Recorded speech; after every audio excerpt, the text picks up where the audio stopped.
What year were you born? Oh, 1949, And the state? Pennsylvania. Um, Describe the environment you grew up in. Like, was it rural, urban, or suburban? Well, yes, I I grew up in the country until I was about third grade. We lived beside a farm, so I went a lot of times. I went over and with them on the farm and watched them milk the cows and that sort of thing. Okay, and my dad rented a house. We didn't really have a house until I was much older. So Dad only ever had one house that he owned. And let's see, then we moved into town when I was about in third grade, and that was a lot of fun. I mean, there was a lot of kids that were living in the country. There weren't very many people to play with and all. And Public school or private school? oh, yeah, public school the whole time. And then number of siblings? One, I have one brother. Did you come from an ethnically diverse community? No, I came from really the the only thing would be maybe the Amish or Mennonites in Pennsylvania. So no, I guess I missed all that stuff while I was growing up and going to school. Um, Everybody just went to school and we were all just kids then. And I guess the only time we ever heard about any problems, any kind of racial situations, it was on the news. So we were kind of oblivious to all this. Would you say your family was poor, well off, or in between? Um, I would say poor, Okay. poor when I was younger. And it was later that things got better for Dad. Mom really never worked, okay? She was a stay at home type mom. What is your best memory from your childhood? Probably taking trips to Louisiana every 2 years. What's your highest level of education that you completed? Okay, well, high school, and then I have a 4,000 hour machinist trade, and then a associates in digital electronics. Uh, do you remember doing disaster drills in school? Oh, yeah. I mean, where I lived, we were on the top 10 for Russia, okay, to send missiles to, because the little town of Waynesbar was number one in the world for precision machine industry. And it is no longer. But back then, yeah, it was on top 10 to be bombed. So, yeah, we would have to do that kind of often, the old drop and duck under the desk thing. Yeah, I remember that. Okay. Was your school segregated? No. Again, the segregation thing, we didn't even know what it was. Okay? We were just a bunch of kids going to school, and the, well, they call them blacks now, don't they? Okay, we didn't have any Hispanics or Mexicans or any Spanish speaking people in that area. We just timed out. Okay. Um, no, I guess all that stayed down in the southern states or something. We didn't pay much attention to it then. Did your school have many girls' sports teams? Yeah, yeah. They had soccer and basketball and softball and I forget the one sport. It's a field sport that they use like a hockey thing. Is it lacrosse? Lacrosse, yes. Okay. Yep. Do you remember any of the major events from the civil rights era? Like the Freedom Rides, Birmingham March, all that? Ooh, there's a lot of questions about this kind of stuff, isn't there? No, no. It isn't that we were isolated, but it was one of those things where we were never involved. Okay? So, no, for another term, we didn't pay much attention to it. It was somewhere else, I guess. How did you feel about the civil rights movement back at the time? Well, that's kind of a repeat, isn't it?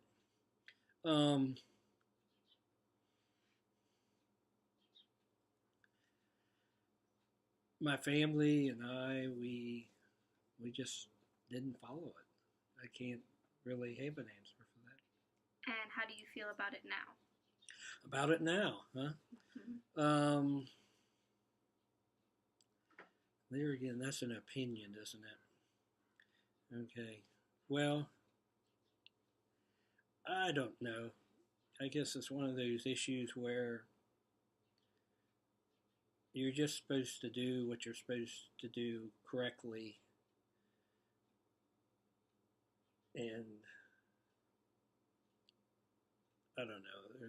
There's just too many people trying to do too many things. Okay. I guess what I'm trying to say is you have different groups trying to stir everything up. Okay. And I don't know. I just can't see the point a lot of times. There's too many other issues that we should be pertaining to. And no, that's about it. Do you have any strong memories of the Vietnam War? Oh, I do. I do. Because after I graduated from high school in 1968, they still had the draft. Okay? So I got drafted. And we didn't even know what a Vietnam was. All right? We didn't know where it was or why we were there. Okay? That's another one of those political issues that we got messed up in, as far as I'm concerned, and as far as a lot of other guys were concerned. Why are we going there? Okay? All right? So I didn't pass my physical, so I got out of it. All right? But I was very glad that I didn't have to go to Vietnam, because some guys I knew were going over there didn't come back. And we didn't even know why it was Vietnam. You know? I mean, it started out to be something we were supporting another country. And then it turned into, well, we might as well jump in there too, sort of thing. Okay? And then after we did that, we, as in the country, United States, it got in too deep. Why are we here, and it just escalated. And eventually we did get out of there, but I don't think anything was resolved. Did you oppose the war in the 1960s and 1970s? The war as in Vietnam? I'm assuming so. 60s and 70s. Well, yes, it started way back. The French were there first. Okay. And then early 60s, things started really getting heavy in Vietnam. And they were getting, I was 68, but people were still going to Vietnam. Did I oppose the war? I did not want to go there, but I didn't openly oppose it. Okay? I mean, I didn't go to Canada or anything like some of the other guys did, I knew. All right? So... Did you support it? Support the war? Mm-hmm. No. The Vietnam War? Support it? No. Why? Because there again, I'm not sure why we were even there. Okay? I mean, it turned into a fiasco as far as I'm concerned. Has your view changed since then at all? Of the war? Hmm. The Vietnam War? No, not at all. And I bet you there's a, well, I can't predict, but no, it was one of those things that should have never happened. Do you recall your whereabouts when the death of President John Kennedy in November 1963 was announced? Yes, I do. It was a Friday. I was in seventh grade, and there was a dance that night, and they canceled the dance. Okay, and a lot of people were upset about that. Now, remember, I was only in seventh grade. Okay, so presidents in politics, I guess I was too young at that time to think about it as sure, we were sad that the president was assassinated, but I don't think we could understand why that happened. All right, why would that even happen? So yeah, I guess I can remember Bobby Kennedy too. What about Martin Luther King Jr.? As in what? As in How about the death of him? oh, I was in high school, I think. 68 maybe. Okay? And as previously, it isn't that we were isolated from all this, but where I came from, there wasn't a problem. Maybe if I was in Alabama or Georgia or something like that, or maybe even in a city, maybe that would be an issue then, but there again, it was like Kennedy. It was sad this happened, but uh, we couldn't figure out why all this stuff was happening. It seemed like a string of it too. Okay, so no, I don't know. It was one of those unfortunate things, but I didn't know what brought it to that point.